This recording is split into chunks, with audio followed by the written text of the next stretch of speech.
Hey mga ka-YouTube, andang gabi po and I was so frustrated sa nangyari ngayong araw na to. Kakukuha ko lang po neto.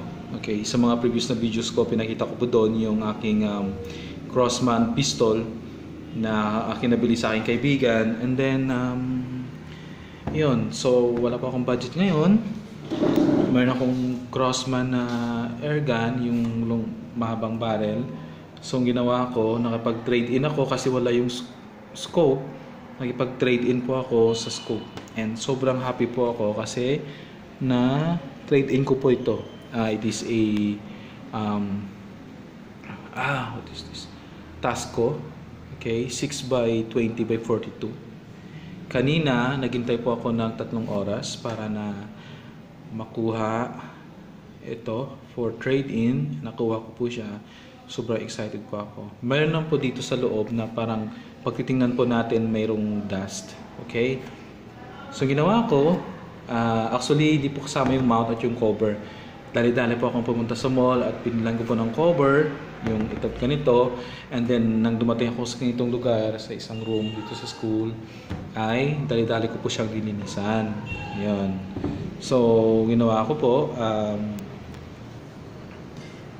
binuksan ko dito, okay, and then linisan ko yung lens.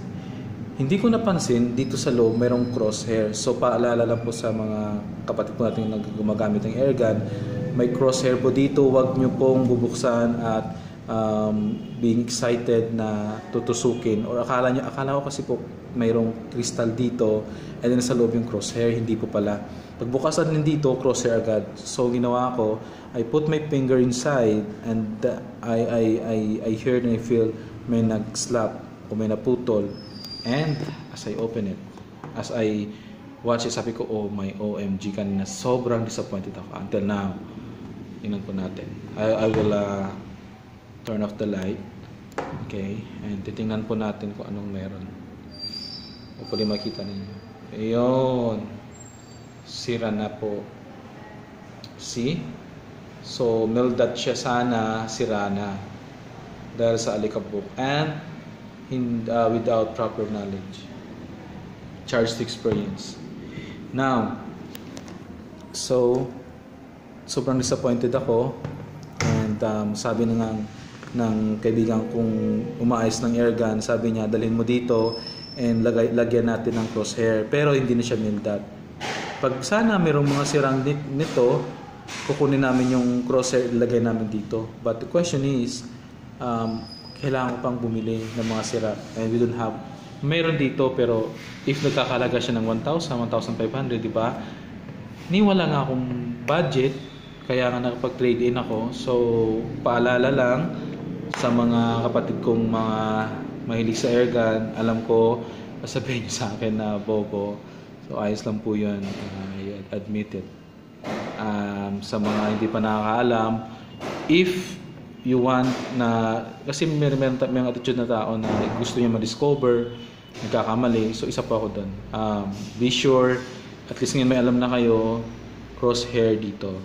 Huwag nating ang tawag doon, pakikialaman sa loob.